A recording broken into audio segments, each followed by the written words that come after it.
From his new court victory that green lights broader detention to the legal backlash over deportations of Venezuelan migrants and the quiet withdrawal of National Guard troops from major U.S. cities, including Portland, what do these latest decisions mean for due process, civil liberties, and families who've been here for years?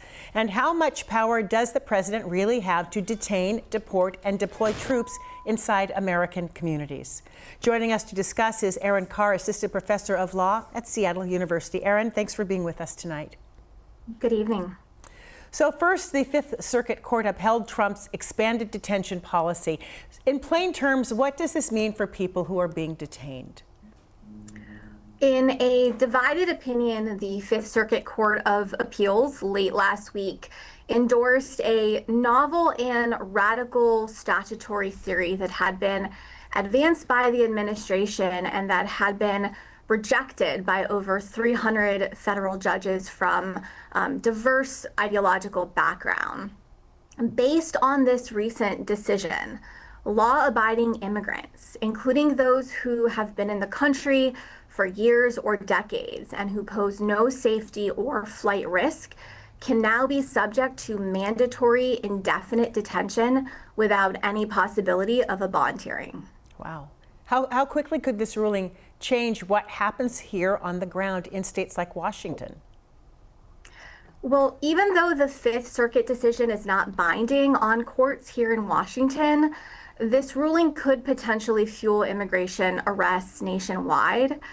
Not only does this decision empower the administration to arrest and indefinitely detain immigrants with no criminal records, but it could also have the perverse effect of incentivizing the administration to swiftly move immigrants arrested across the country to detention facilities in Louisiana and Texas, where this ruling does apply, and which is a government tactic that we've already seen in Minneapolis. This particular mandatory detention policy that was upheld by the Fifth Circuit is a cornerstone of the administration's immigration enforcement and has already contributed to a record 73,000 people currently being held in immigration detention facilities, with 75% having no criminal history at all. And because Congress just last year appropriated $75 billion in funding to ICE to double its detention capacity, the administration now has both the legal basis and the financial resources to effectuate a massive government relocation and detention program that could rival the World War II internment of Japanese Americans. Also sort of in the same vein of immigration, a judge has ordered Venezuelans who were deported under the Illegal Aliens Act to be returned. What is the legal significance of this order?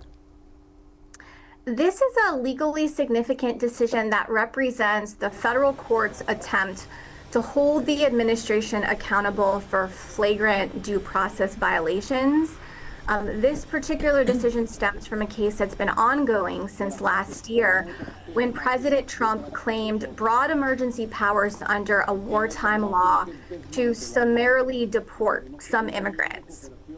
It was later determined that the administration violated the due process rights of those immigrants by labeling them deportable gang members without giving them an opportunity to challenge those accusations, and then subsequently deporting them in violation of a court order to a notorious super prison in El Salvador where many were tortured.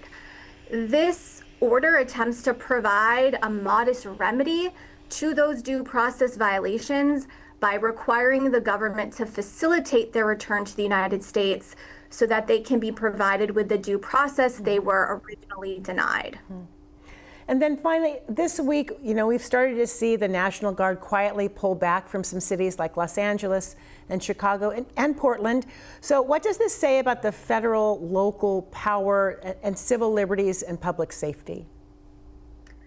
Yeah, I would say that the withdrawal of the National Guard from some American cities reaffirms that people and their state and local leaders have power and influence, and that the federal judiciary also has an important constitutional role to play in protecting those civil liberties.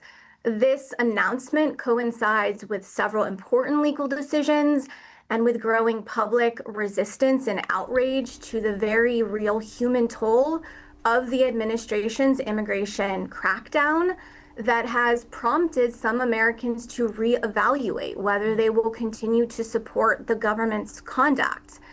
And 2/3 of Americans now disapprove of the president's immigration policies. And with competitive midterm elections scheduled later this year, there are good reasons for the administration to consider moderating or changing its approach.